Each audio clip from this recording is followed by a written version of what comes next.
Welcome to Integrated Wellbeing YouTube channel and podcast for people in grief and the professionals who serve them. We provide education, inspiration, and practical tools by interviewing those bereaved by loss, mental health professionals, and grief specialists.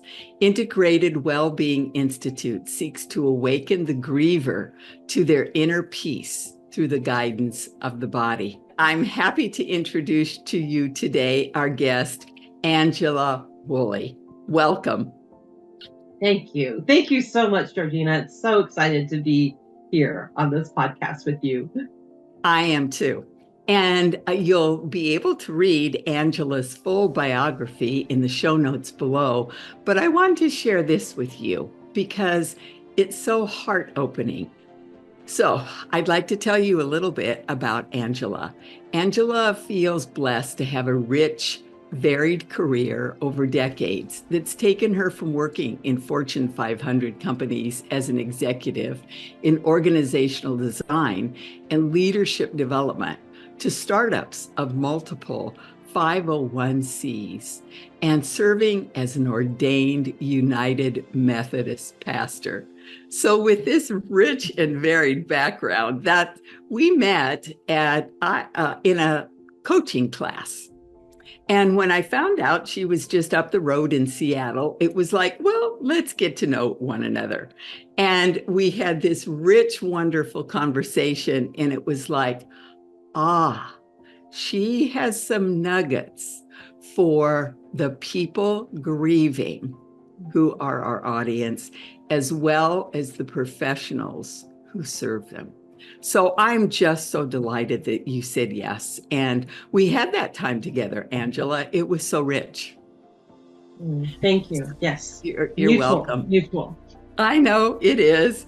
And so as we always begin our conversations here on integrated well-being, I'm very curious, what life events brought you into the vortex of grief, Angela? Yeah, thank you so much for that question. And I would say my first experience of grief was as a child with two losses that happened in short succession. I was 6 years old, staying with a relative in Iowa, and while my parents were traveling internationally, and my paternal grandmother died suddenly in a car accident. And this brought everybody back to the States and to Iowa. And then within a month of my grandmother's passing, my father was diagnosed with cancer.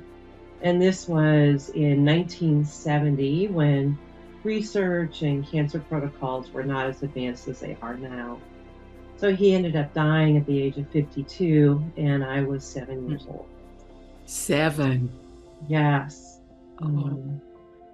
So as a young child, I didn't have a lot of modeling for grieving. I watched my family as much as they would allow their grief to be seen. And honestly, I didn't see much because I think in their framework, it was, let's protect her. Mm-hmm. But, all good intentions. And it also felt like a bit of a wilderness because it was everyone for themselves to try to navigate this familial loss. And so I think early on, in that family of origin messaging, it was like, oh, this is fascinating. And it really wasn't until kind of retrospectively I had, better understanding of, oh, wow, a sister at age 19, a mother who, had the love of her life and lost her husband realizing at such a young age. I was kind of one of those, I'm the youngest with 20 years age span between my oldest sister and me, but same parents. Wow. So I was, I had my role to play. Yes, you did. Of accompanying my mom in her grief. And I would say probably the biggest takeaway from that season in retrospect was learning how to accompany others in grief. And of course, carrying that into my role as a pastor, my role as a spiritual director, accompanying people in their journey as both a gift and a privilege, and one that allowed me to kind of help others navigate their own journey in their own time and in their own way, with lots of grace. Mm-hmm. And my experience is that skill allows us to meet them and for them to feel met. Mm-hmm. It's a really deep, rich relationship when we come into that state. Mm-hmm. Yeah, mm-hmm. and so powerful as we, so many authors have captured it, with those catchy titles when it's okay to not be okay, and recognizing that, all the things not to say, it's not about fixing, it's not about placating. I think the piece of this is the power of presence, of just accompaniment, nothing mm-hmm. else. Mm-hmm. And I'm here and you're not alone. Yeah. Mm-hmm. Yeah, that's really neat.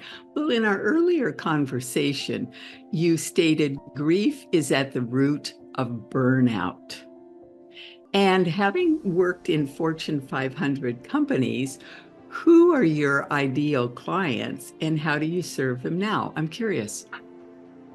Yeah, so let me share a little bit about that first statement. You're working as an executive in healthcare, especially through COVID, grief showed up everywhere, of course. Loss was amplified, as you would imagine, even more so. If you remember those early days where loved ones were not available to be in the room, to be in the hospital, couldn't be present. And so caregivers, nurses, and all the supporting staff, whether that's a housekeeper, they're gowning up, they're literally putting their lives at risk to care for these patients because we didn't know. And there were no vaccines. So just to be reminded of that. And the chaplains also reported to me. And so for those nurses and chaplains, they literally stood in that gap, trying to hold the sacred space for the patients and their loved ones creatively and compassionately and inadequately, not because of them, but because of the situation. So can you imagine looking at an iPad, being a loved one? You can't be in the room with your person who is dying, and there is somebody holding an iPad with their image, and you're trying to picture the room and have that presence. It gives me chills and almost brings me to tears every time I hear that. And so for everybody in that situation, of course the patient, of course the loved ones, and working in the healthcare setting, looking at the toll it took on the caregivers. And so I would clarify my statement just a bit. Grief is at the root of burnout. I would say that it's untended or unacknowledged grief is often at the root of burnout. And by what I mean is, there's this term of secondary trauma. So many people in service to those who are suffering, such as first responders, nurses, doctors, chaplains, pastors, therapists, social workers, and the list goes on. All of those who are in service to bear witness often experience this secondary trauma. However, they are professionals. They are trained to compartmentalize. They are also trained and conditioned to put up this emotional armor, so as to be present to those they are serving. But what can happen, as we know, is if they never tend to their heart, to what their heart is absorbing, to the grief, and they only lock it away, it will accumulate and eventually catch up. And in the words of Bessel van der Kolk, the author of The Body Keeps the Score, we hold that in ourselves. And what I observed and somewhat experienced too in some of my own professional journey is that the heart can atrophy. The heart can be encased in um, this because of the intense pain to lock down. I mean, whether it's our own grief or the grief that we are taking on by those we're in service to. And you and your listeners know that grief has its own way, its own timing.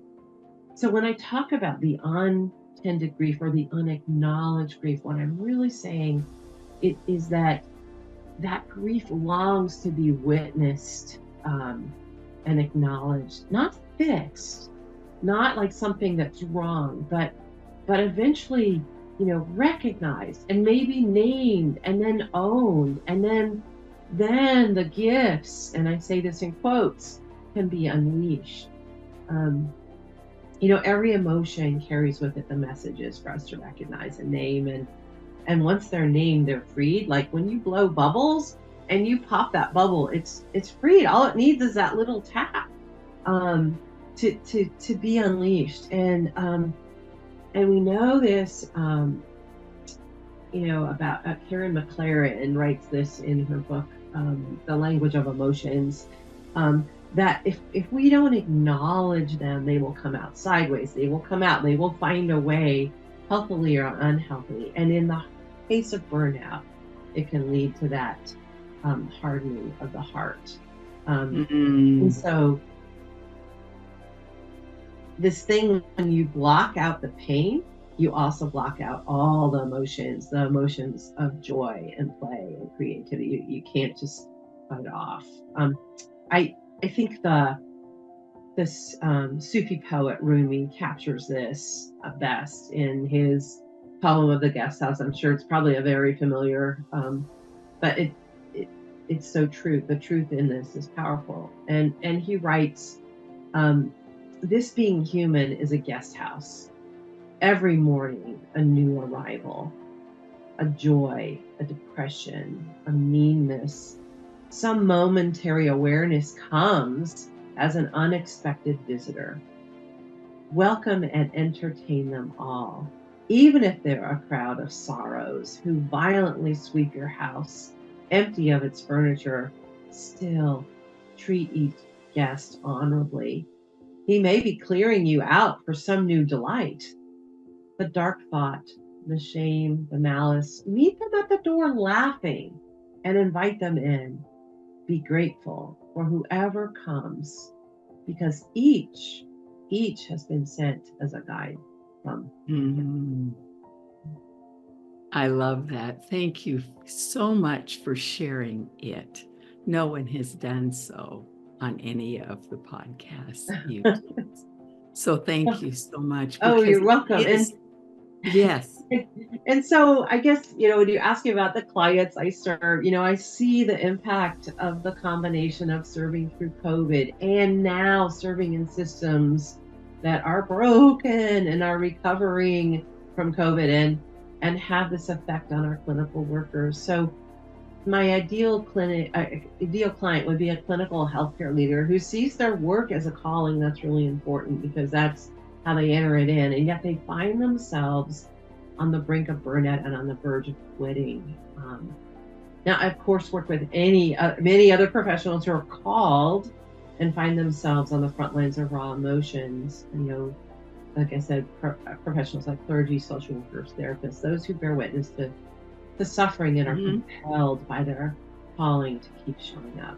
And so when my clients come to me, they're often exhausted, frustrated, overwhelmed, discouraged, and thinking their current role is not what I signed up for. It is quietly or directly sucking away my soul. Yes.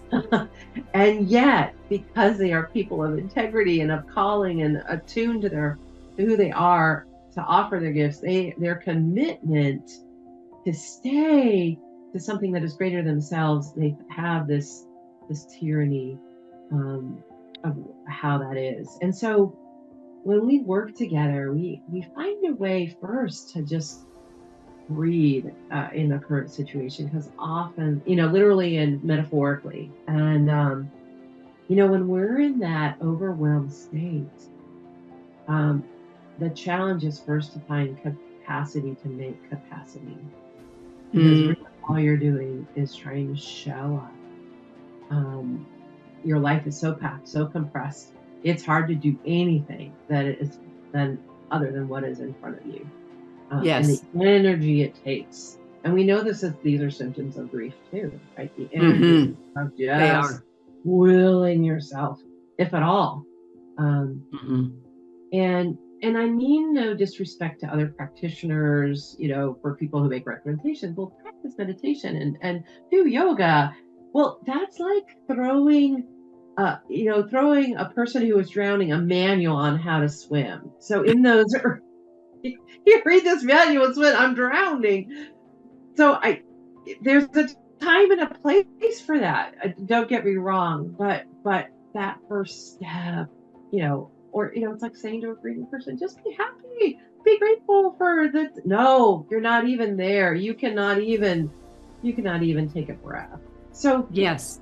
So in journeying with my clients and support, we find a way to stabilize, to find a way of a new way of being, a way of recalibrating, and a way which takes time through a series of practices and reconnecting and integrating. And I think recalibrating really covers it in a way that will reinforce vitality by being faithful to a calling, not out of guilt or duty, but using it as a source of renewal.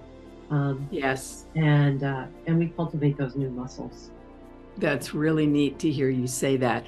And that's one of the reasons that the Institute was created in 2020, Angie, is because people came to me and said, teach us to do what you do, because you're with that person who's grieving, and we want to be able to do that, because your words, hardening of the heart, struck me deeply. When I was a little girl, we talked about hardening of the arteries, and that was the phrase that was used as people were beginning to experience cognitive deficits and decline.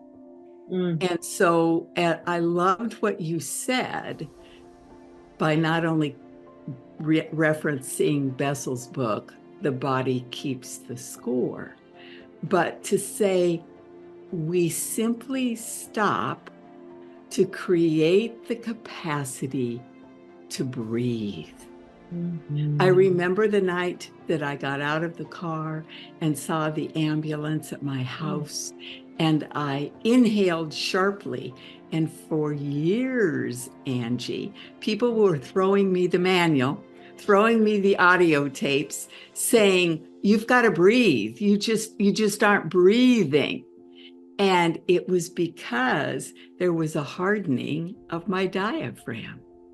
So this whole institute is in many ways saying to social workers, therapists, psychotherapists, psychologists, and counselors, the body knows the way through grief.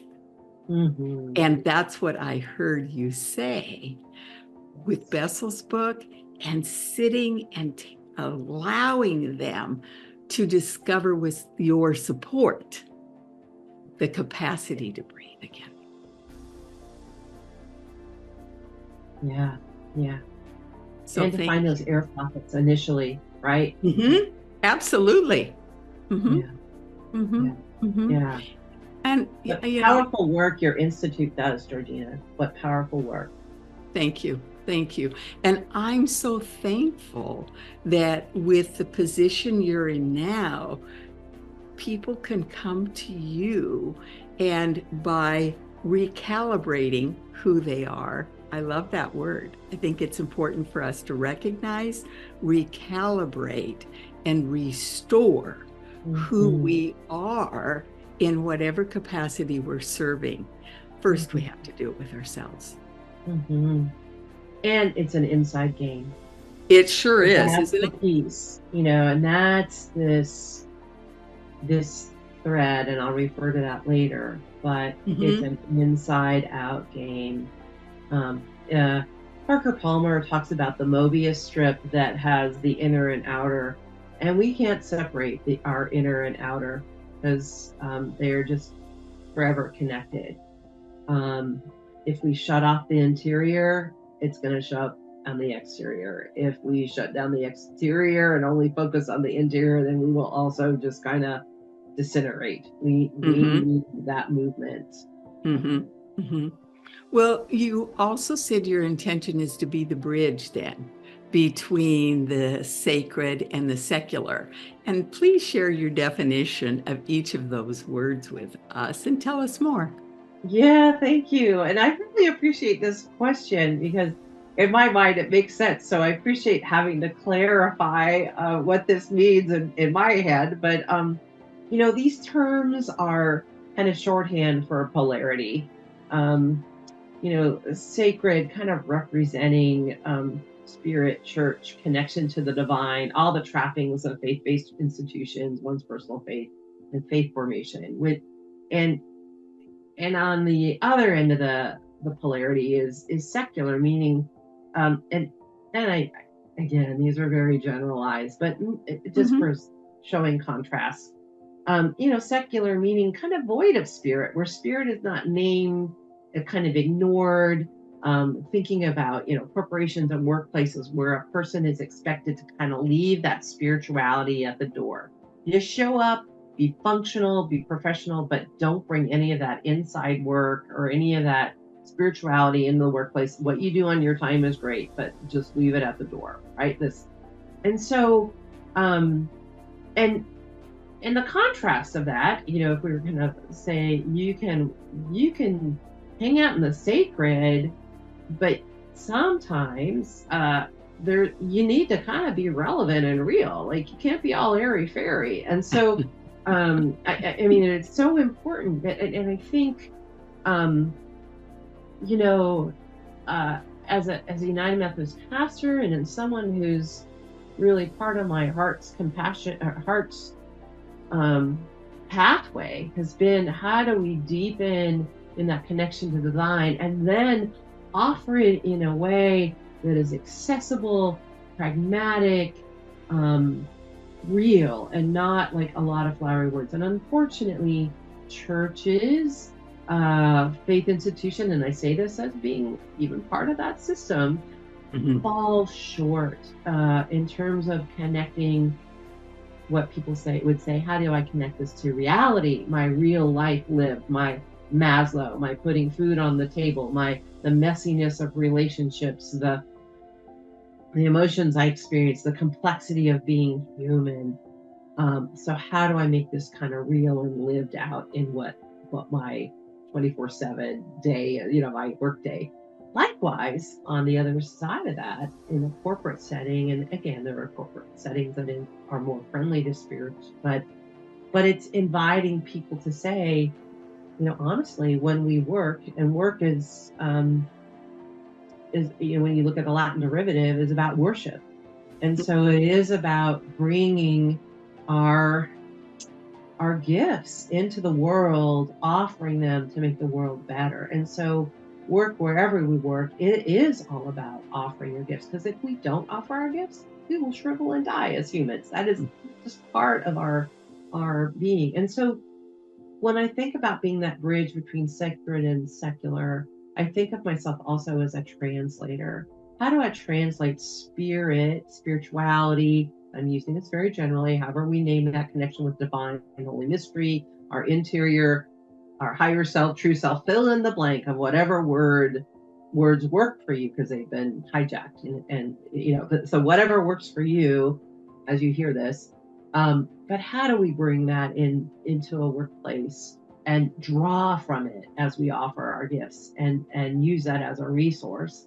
Likewise, how do we open the door in some of our faith institutions, and how do we actually help people figure out, how do I apply this relationship with God, and how do I access God in a way that feels so far away from me, but is really tangible in my lived moments?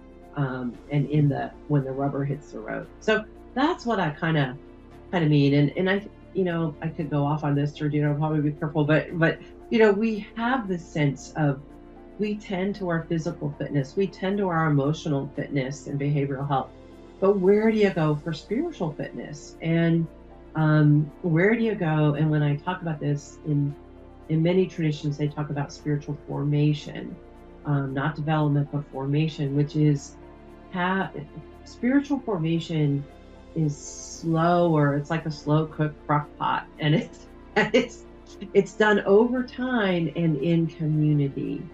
And so with the intention of growing spiritually and living and practicing and trying on things. And back in the day, churches provided that beautiful container of helping form people around a tradition, not necessarily Christian, any faith tradition.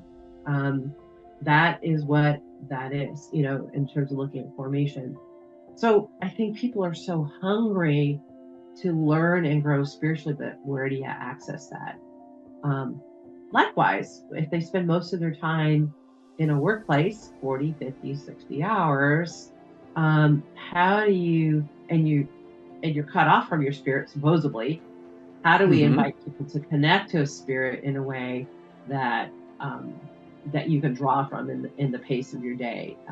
I'll share kind of a story that probably a lot of people know, but when you think of vocation, we can think of it as a job, a career, or a calling.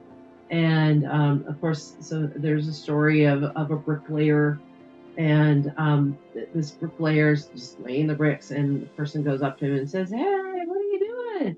And he says, "I'm laying bricks. I got to put food on the table. I'm just getting paid. And then when it strikes 5, I'm out." And the person goes to this other bricklayer who's doing the exact same job and says, "Hey, what are you doing?" He says, "I'm working to be a journeyman. I see my path, and I'm being mentored, and I really want to hone the craft of masonry. And that's what I'm doing. I'm honing my craft." And then he goes to the next person and says, "What are you doing?" Again, doing the same job.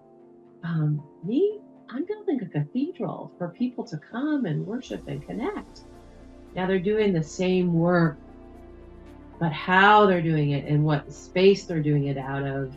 And I'm not saying anything is great, but because in terms of our days, there's days when it's a job, and then there's days when it's a calling. But yes, it is, how do we lock into and how do we draw from that well source of our purpose? So anyway, back, I'll summarize, I'll get going on this, but back to kind of when I work with clients, and part of my passion is, how do we help people connect and integrate their head, their heart, and their hands?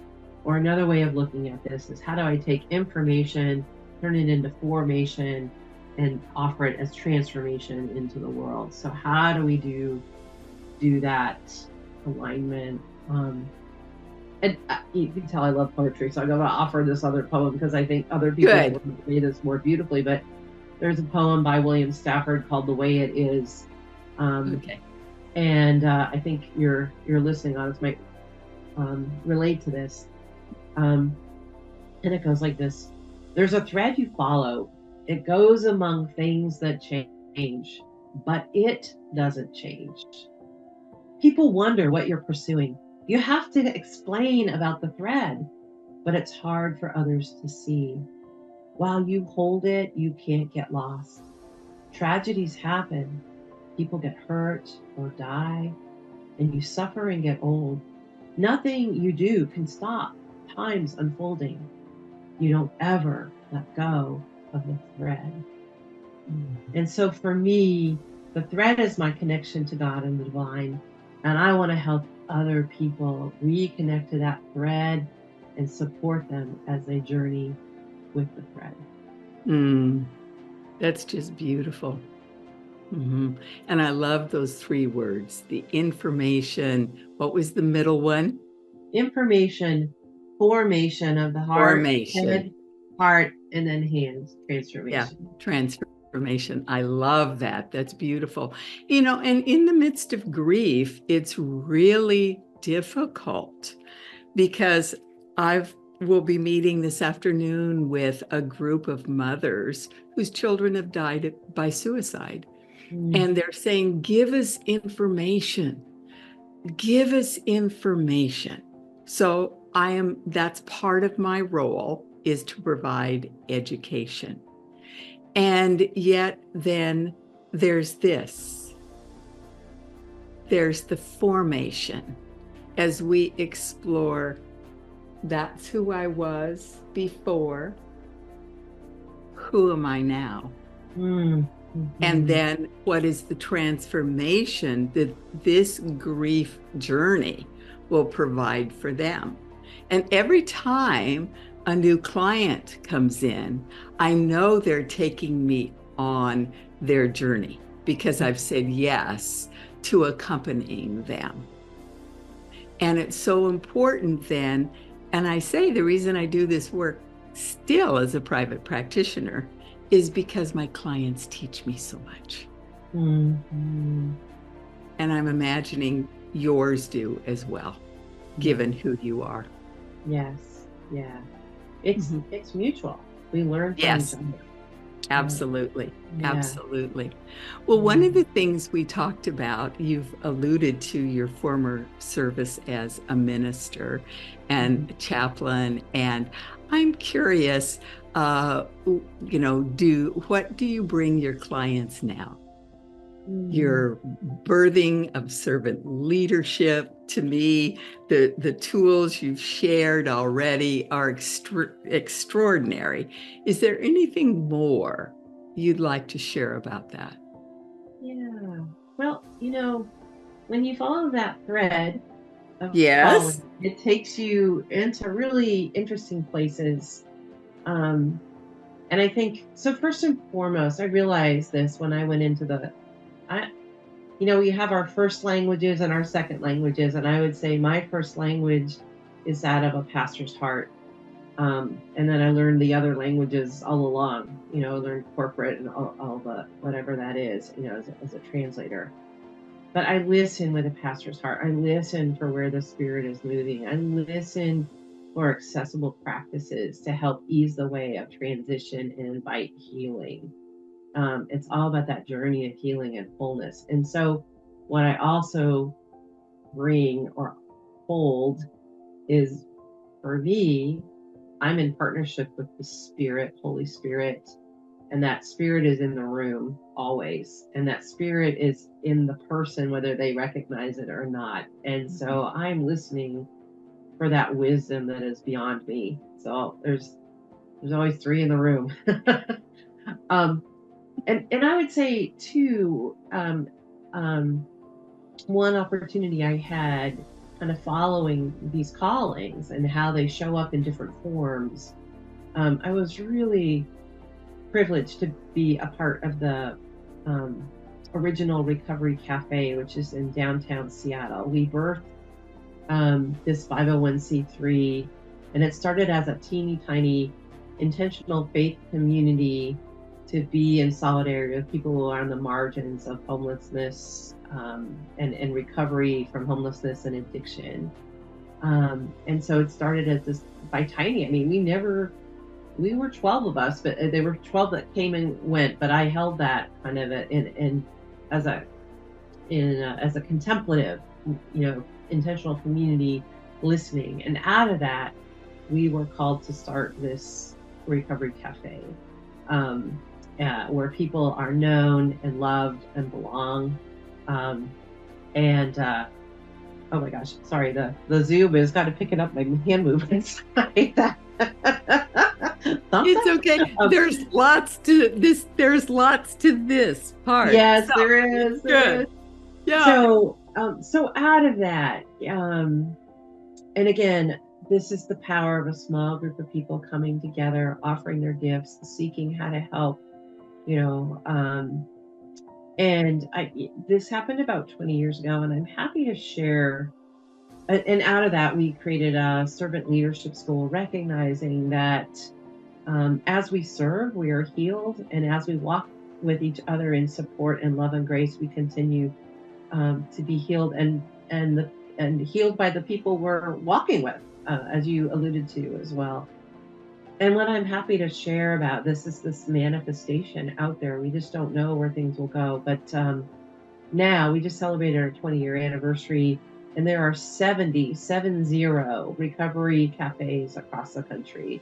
Really? So inviting a place of being known and knowing one another in these, and that is part of that.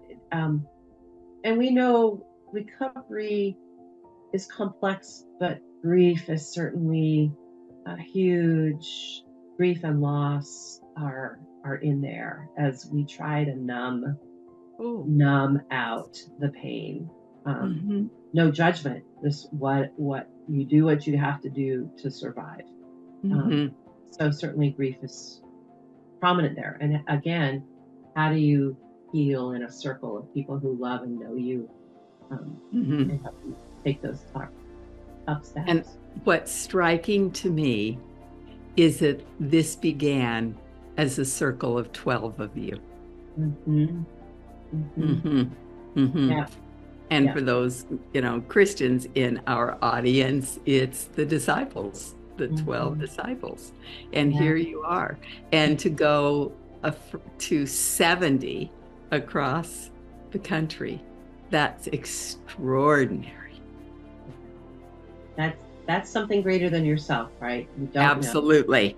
You show up with your little mustard seed and see what happens. Exactly. Without being obsessed, without having all these specific goals, there's an allowing, there's the organicity of it. It just grew organically and it expanded that way. That's so neat. Wonderful. Well, there's one more aspect of our conversation that we had earlier that I want you to share with our audience. Sure. Because you told me about your service at a remote camp. And it piqued my interest, as moving through and beyond one's grief often requires a shift in perspective, Angela. So what were your intentions as a consultant that are applicable to our audience of people grieving and the professionals who serve them? Yeah. So I'll just say a word about, a little plug about Holden Village. That's the place, and it's located in literally in the wilderness. Those of you might know Washington State, there's Lake Chelan, which is a 60-mile long lake, one of the largest lakes in the country. You have to take a ferry 3 hours up lake, and then you take then you're an hour drive, like on an old school bus. They pick you up and meet you. They drop you off in the middle of nowhere, and then you go in. And Holden Village was an old mining camp. And about 50 years ago, the Lutherans bought it for $1 and have used it as a retreat and conference center. And it's an intentional community that lives there year round. I mean, it varies. People come for a year, 3 months, 4 months, 2 years, varying. Some are paid, some are volunteers. But about 80 people live there year round. And then in the summer, it balloons up to about 400 as families and conferences and speakers come in. But backpackers know it. It's a unique place. And most people who go there either to visit or to serve or work there as a volunteer are in the midst of transition. I call it liminal space. I call it a haven of liminal space, which is where you don't know yet what is unfolding and you can't go back because it's done. And yes. So the healing, and we know that transformation happens in these liminal spaces, as uncomfortable as it is. But as you alluded to, the wilderness, nature, brings its own healing energy, healing compassion. There is a rawness of, I am out here. And I mean, it's a very simple, you have a cot, you have food, and you're safe and all that. But when you are the awesomeness, the awe-inspiring piece, as you said, changing that perspective invites you to see things from a new way. And so many people go there when they are in transition, in need of healing, often out of a loss, loss of a spouse or a breakup or a job or a disorienting experience. And it's a place to reorient, to reclaim who you are, to let go of who you no longer are and release it into a bigger space. So when I go there, I serve in two capacities. I'm a consultant, so I've been, of course, working with this nonprofit to figure out, it is a microcosm of the world. It is figuring out how do we offer an intentional community where most people don't have any kind of faith tradition, or they've been hurt or harmed by a faith tradition, and this isn't working. And yet also, how do you hold your essence of who you are, which is to be a healing community for the world? Mm-hmm. It's like a laboratory. So people come there to try on spirituality. They let go of old spiritual clothes. They put on new spiritual clothes. They try who they might want to be in a new way. And so it is a safe place to reclaim. And so I'm working with the leadership to, continue to evolve post-COVID, right? How does a nonprofit survive? And then I'd say which is important work in faith-based organizations. How do you hold who you are and still be accessible? The other piece that I offer, which is also a deep privilege, is spiritual direction, which is where I meet one-on-one with the staff in their journey. I meet with them. I immerse there once a quarter to be in the rhythm of the village, and because it's its own place. And then I meet with them via Zoom, just accompanying them in their spiritual journey or whatever is coming up with them for them. So it's a real privilege, and there's people of all ages, families. There's a school there from Chelan School District, so families will go there to have this experience. But where else do you get intergenerational connections? And one of their values is polarity and fun, and as well as sustainability. They live off the grid, and try to teach people how do we do this? How do we live simply? And with a group of people you didn't pick. Yes. So living in community is a whole nother game.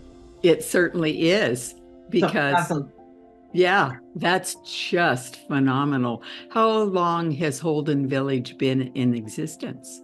About 50 years. 50. Oh, I missed that. Yeah. Wow. That's amazing. And how long have you been involved with it, Angela?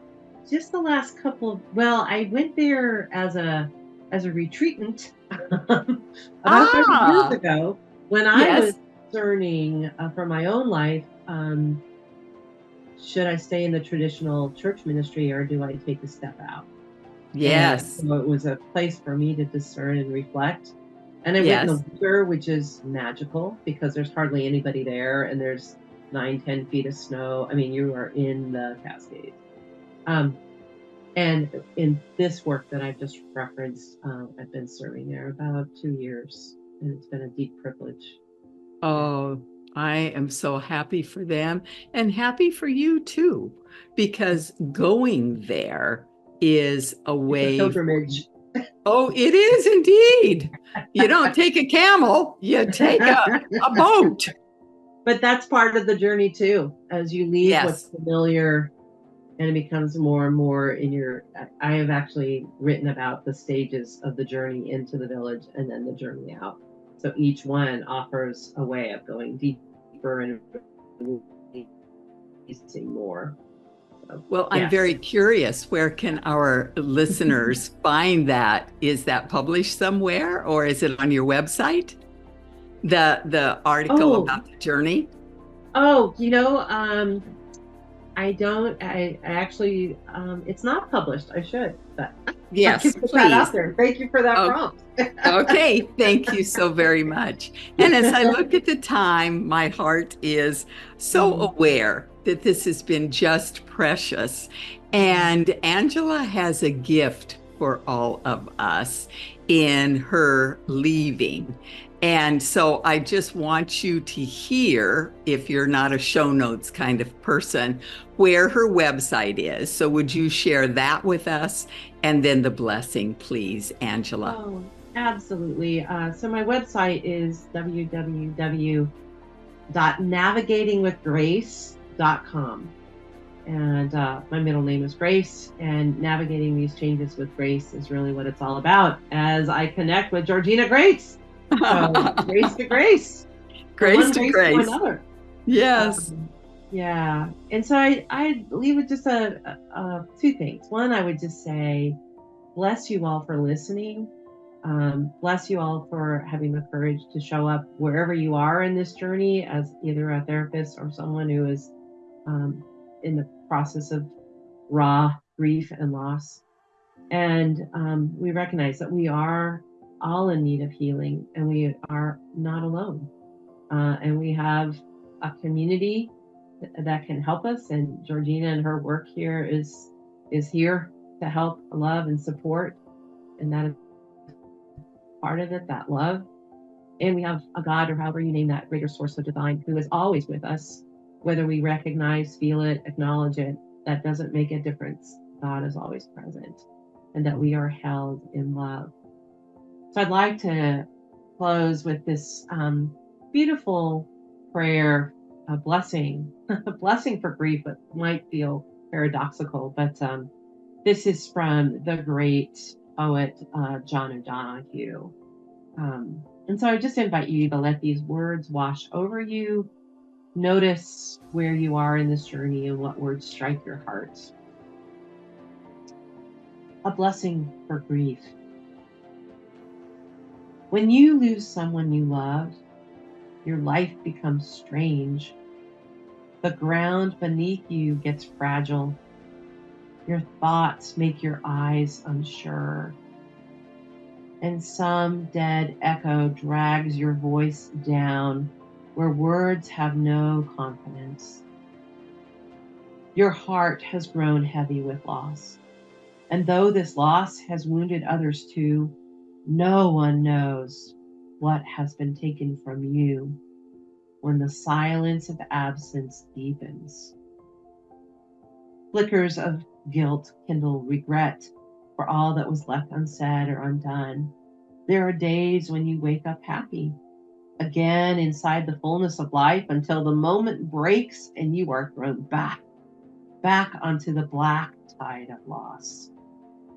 Days when you have your heart back, you are able to function well until in the middle of work or encounter, suddenly with no warning, you are ambushed by grief.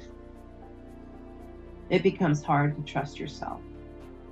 All you can depend on now is that sorrow will remain faithful to itself. More than you, it knows its way and will find the right time to pull and pull the rope of grief until that coiled hill of tears has reduced to its last drop. Gradually you will learn acquaintance with the invisible form of your departed.